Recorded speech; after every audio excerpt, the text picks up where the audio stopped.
Hi everyone, my name is Solomon and this is my presentation for Assignment 2 of Art of Piano Teaching.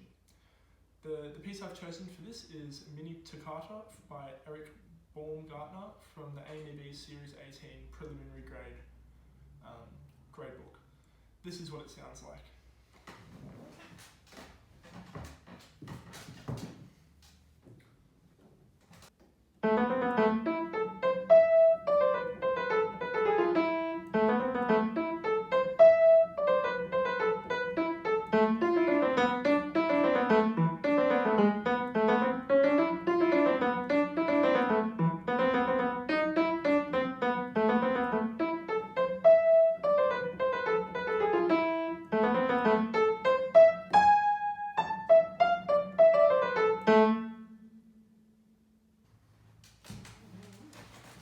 There are many reasons why I believe this piece of music is worth learning.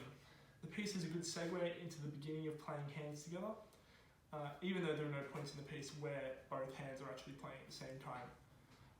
However, the melody does span across both hands, and so it teaches that melody doesn't always have to be in the right hand. It can be in the left hand or even both sometimes. Something that a lot of pianists will try and do when playing music is to keep their hands in one position for as long as possible.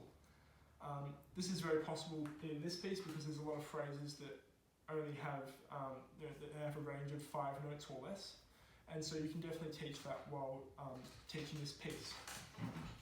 That being said, there are a few places where I would change the fingering so you can further solidify that 5-finger hand position. So that would be in bar 3, changing the run of D, C, B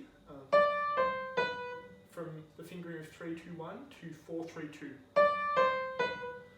And so by doing this, you can you don't have to change your hand position anymore.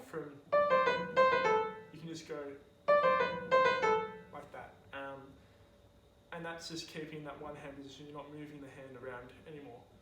The same goes for bar 7, which is just a repeat of bar 3. Another one I'd change is in bar 11. We've got this fingering here, like that. And I've actually decided to change it so the left hand plays the first part of that, with the fingering 2, 3, 2, 1. So it goes like this. And I think that'll just make it a little bit easier for the student to keep up, especially when they start playing a bit faster.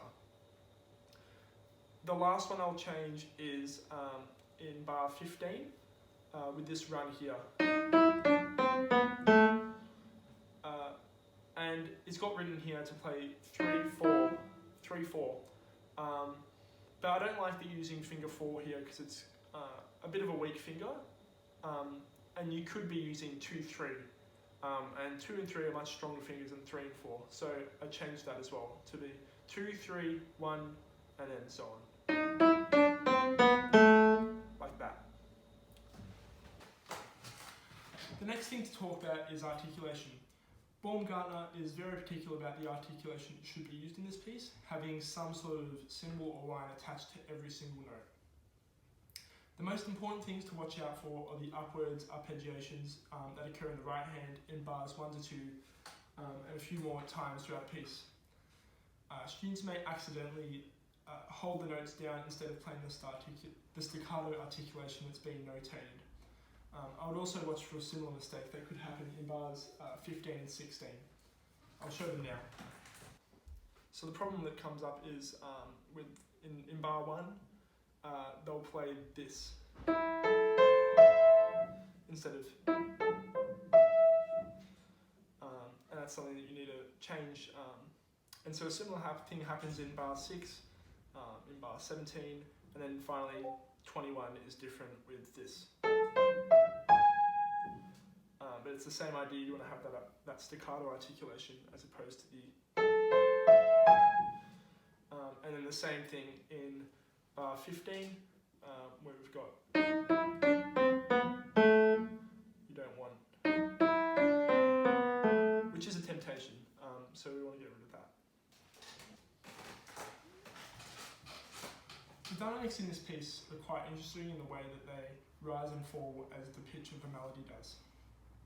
Meaning if you're in a higher register, you'll probably be playing louder than you would be in a lower register. They're also quite particular, like there's a lot of diminuendo and crescendo lines, which means there isn't much room for interpretation or expression. However, the composer hasn't notated what he wants to happen at the end of the piece, in the last 2 bars. He's got a forte dynamic, 2 bars before the piece ends, and then that's it. And I think there should be a slight diminuendo for the last 2 bars, as this follows the general trend of the dynamics in this piece, which is moving up and down with the pitch. This would most likely pay off in an exam, as it shows a bit of personal interpretation and could also surprise the examiner in a good way. So it would go from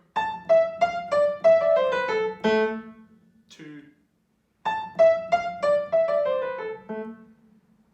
like that, and that just leaves a lot more of an impact. There are several times in this piece where the hands have to play very closely together, which will be difficult, especially for older adults with bigger hands who are picking up the piano for the first time.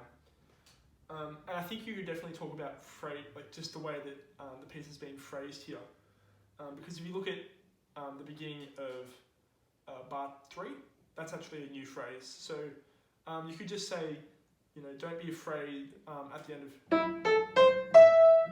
to lift your hand up there before you play.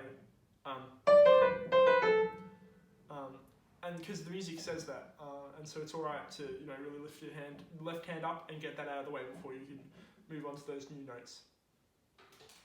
So that's my presentation for assignment 2 of Art of Piano Teaching. I hope you learned something, and thank you for listening.